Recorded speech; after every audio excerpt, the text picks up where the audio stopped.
I'm not even sure if my hair is just not gonna cooperate. Do you ever have one of those days? I'm having one of those days. We're gonna pull it back.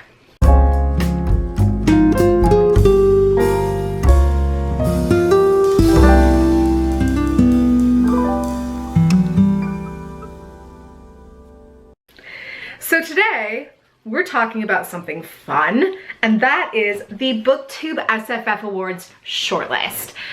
I am here, I'm prepared. I've got my gin and tonic, which makes me feel kind of like Elizabeth.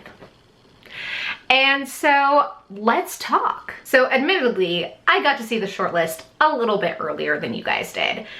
And I'm really pleased with it in a lot of different ways. First and foremost, can we just say thank goodness so many of these are either first in a series or standalones. I am so tired sometimes of having to read entire series worths of work, and the 3-book in a series policy is great, but sometimes having to read those 2 beforehand is just exhausting, especially because so much of the BooktubeSFF Awards comes out either in conjunction with or when I am preparing for the Hugos. And that is, you think the BooktubeSFF Awards are terrible for like making you read everything that's ever existed? The Hugos are worse. They're just objectively worse.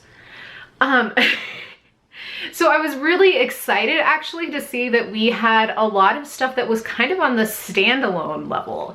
And that's kind of not usual. I don't know, it was exciting, one, because you have to read less, but also I think that there's a unique creativity that happens when you have a standalone, right? Because you need to make your entire world. Good job. You have to make your entire world in one book.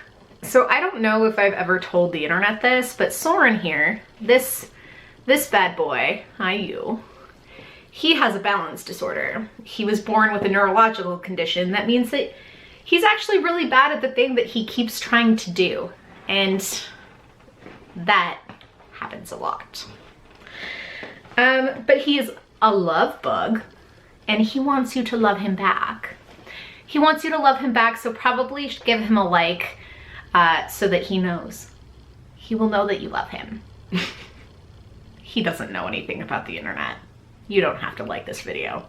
I was particularly interested, of course, in the stuff that I am set to read, but I'm very interested in kind of the BooktubeSFF Awards shortlist overall. The fantasy list, I'm not sure that in some ways it is not surprising, and in some ways it is. I love seeing that Silvia Moreno Garcia is on there. I love that we're kind of incorporating a wider variety of authors, and I would consider her to be somebody who's a little bit less well known. I was not surprised to see Samantha Shannon.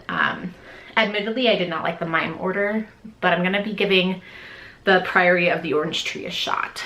So we'll see how I feel about that. And I wasn't surprised to see Erin Morgenstern, because I feel like everyone just really liked The Night Circus. It's one of those books that I think has a really fun tone. I'm not sure that I think that in the grand scheme of things, The Night Circus had a fantastic plot or character development, but the atmosphere of it was very good. In Best SF, I was a little surprised, admittedly, to see Recursion by Blake Crouch. I'm not entirely sure what I expected to see there, but I feel like this one was one that took me a little bit by surprise. In contrast, I was not at all surprised to see Gideon the Ninth, and I was not at all surprised to see A Memory Called Empire. I'm actually reading that now, so if you're on the Discord, hit me up. We can do a buddy read. And I was kind of a little bit pleased that the debuts overlap so much with SF. So the 3 debut books were The 10,000 Doors of January, there was A Memory Called Empire, and of course Gideon the Ninth. And I'm really interested in seeing how this plays out, because I'm a little concerned that that will split the vote. In a sense that people will be like, well, I already voted for this in Best SF, so maybe I shouldn't vote for it in Best Debut. And I know that it's been a little upsetting to some folks that that is an overlap that's, you know, 2/3, which is fairly significant.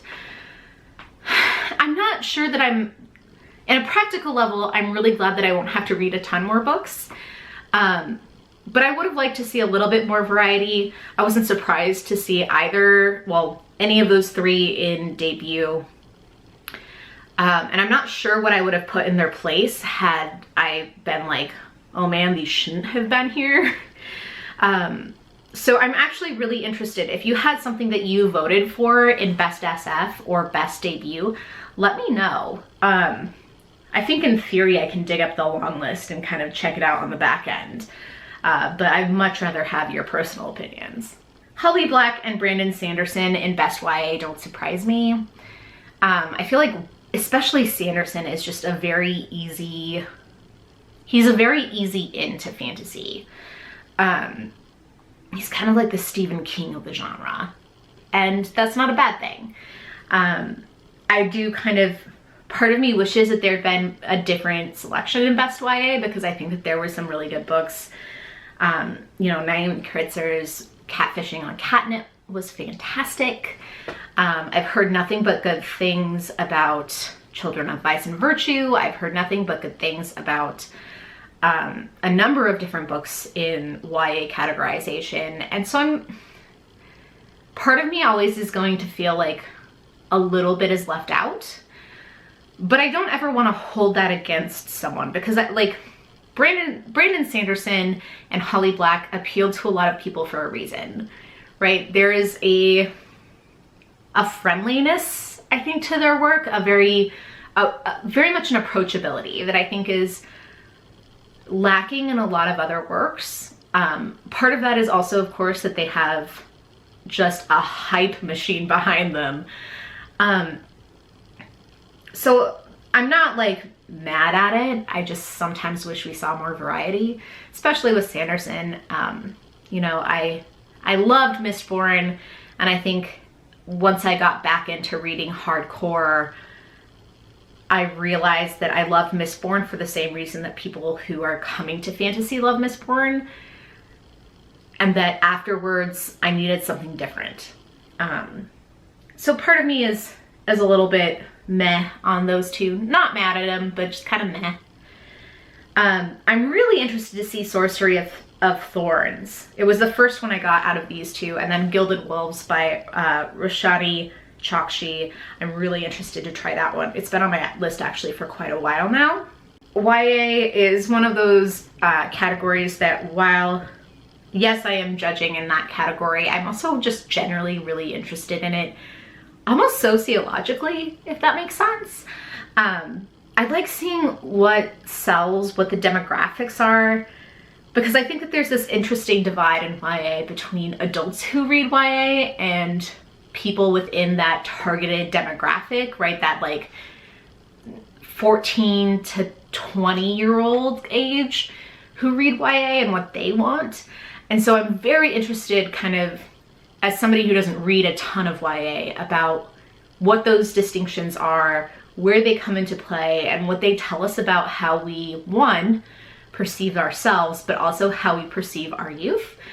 That's a whole video in and of itself.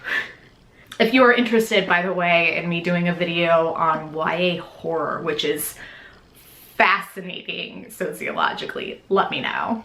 I am not judging in Best Middle Grade, but I'm super excited. I was not surprised to see Victoria Schwab on there.